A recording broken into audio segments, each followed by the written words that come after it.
आदाब दोस्तों, आपके साथ मैं हूं आकिल रजा। बीती 16 जून को न्यूज़ 18 के पत्रकार अमीश देवगन ने अपने शो आर पार में एक टिप्पणी की थी। ख्वाजा मोइनुद्दीन चिश्ती को लेकर एक शब्द का इस्तेमाल किया था जिसको लेकर देश भर में उनके खिलाफ काफ़ी गुस्सा है और लोग लगातार उनके खिलाफ कार्रवाई की मांग कर रहे हैं। देश के अलग अलग स्टेट में, अलग अलग शहरों में एफआईआर दर्ज की गई और शिकायतें दर्ज की गई, उनके खिलाफ कार्रवाई की मांग की गई। यहाँ तक कि कई जगह न्यूज़ 18 के जो दफ्तर हैं उनके बाहर भी लोगों ने प्रदर्शन किया और अमीश देवगन के खिलाफ कार्रवाई की मांग की, लेकिन अभी तक कोई कार्रवाई होती हुई नज़र नहीं आ रही है। आखिर क्या वजह है, इस पर हम बात करते हैं। सवाल ये भी है कि इस तरह की टिप्पणी करने के बाद और देश भर में इतना विरोध होने के बाद, कार्रवाई की मांग करने के बाद, क्या हमारे जो पॉलिटिशियन हैं, जो हमारे लीडर हैं, जिनके कहने से बहुत कुछ हो सकता है, क्या उन्होंने अपनी तरफ से कोई प्रतिक्रिया दी? क्या उन लोगों ने जो ख्वाजा मोइनुद्दीन चिश्ती में आस्था रखते हैं, उनकी दरगाह पर भी जाते हैं, चादर भी चढ़ाते हैं और हिंदू मुस्लिम भाईचारे का एक तरीके से पैगाम देने वाली दरगाह को मानते हैं, क्या उन लोगों ने अपने ट्विटर हैंडल से, कहीं पर भी सोशल मीडिया के माध्यम से या किसी भी तरीके से कोई टिप्पणी दी, अमीश देवगन के खिलाफ कोई बात कही, क्या कार्रवाई की मांग की? नहीं।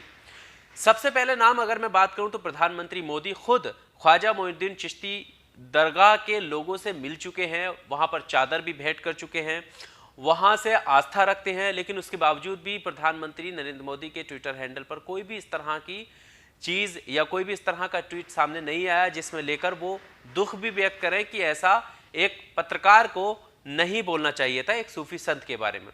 इसके बाद हमारे राष्ट्रपति रामनाथ कोविंद तो वहाँ पर विजिट भी कर चुके हैं, दौरा कर चुके हैं और मज़ार पर चादर भी चढ़ा चुके हैं, लेकिन उसके बावजूद भी क्या रामनाथ कोविंद को उनकी इस टिप्पणी के बारे में पता नहीं चला होगा? लेकिन वो भी खामोश रहे।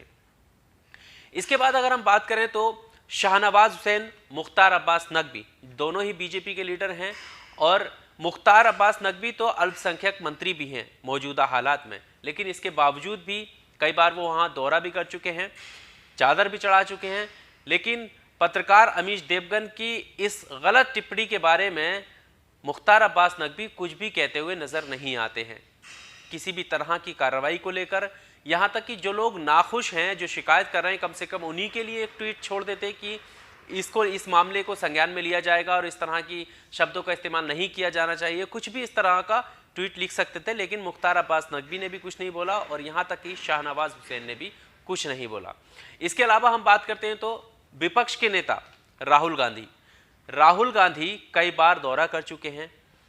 सीएम अशोक गहलोत जो मौजूदा दौर में राजस्थान के सीएम हैं, वो राहुल गांधी के साथ दौरा कर चुके हैं। दोनों आस्था रखते हैं, लेकिन दोनों ने कोई भी टिप्पणी इस स्टेटमेंट को लेकर नहीं दी कि अमीश देवगन ने जो बोला है वो गलत है। हालांकि विपक्ष ये कहता हुआ नजर आता है कि लोकतंत्र का चौथा स्तंभ होने के बावजूद भी मीडिया ठीक से काम नहीं कर रहा है, लेकिन अब जब मीडिया का नुमाइंदा अपने शो में बैठकर इस तरह की भाषा का इस्तेमाल करता है एक सूफी संत के बारे में, तो फिर विपक्ष कहाँ सो जाता है? विपक्ष क्यों इन पर सवाल खड़े नहीं करता है?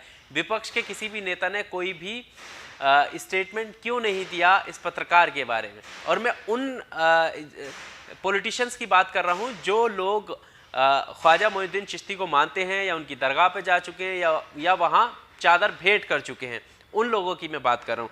तो मैंने राहुल गांधी का जिक्र किया, इसके अलावा सोनिया गांधी कई बार चादर भेंट कर चुकी हैं ख्वाजा मोइनुद्दीन चिश्ती की दरगाह में, लेकिन उसके बावजूद भी कोई भी स्टेटमेंट उनकी तरफ से भी नहीं आता है। अगला नाम है वसुंधरा राजे का।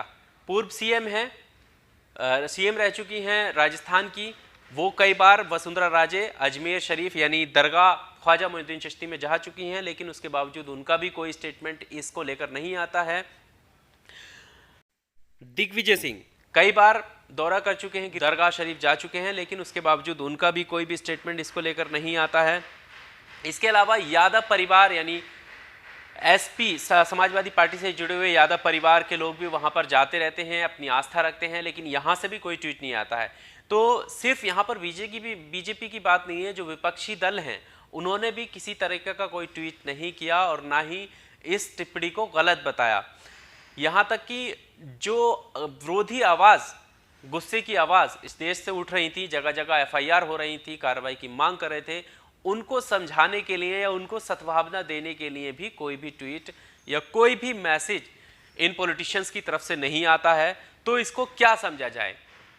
क्या इनको पता नहीं चला होगा? ये समझ लिया जाए कि इनको पता ही नहीं चला कि ऐसा कुछ हुआ। एक सूफी संत के बारे में एक टेलीविजन स्क्रीन पर बैठकर एक एंकर इतना कुछ बोल जाता है, क्या इनको पता नहीं चला होगा? जाहिर सी बात है पता तो चला होगा, लेकिन आखिर क्या वजह है जो इनको कुछ भी कहने से रोकती है? ये एक बहुत बड़ा सवाल है। आपको क्या लगता है? कमेंट बॉक्स में अपनी राय जरूर दीजिएगा।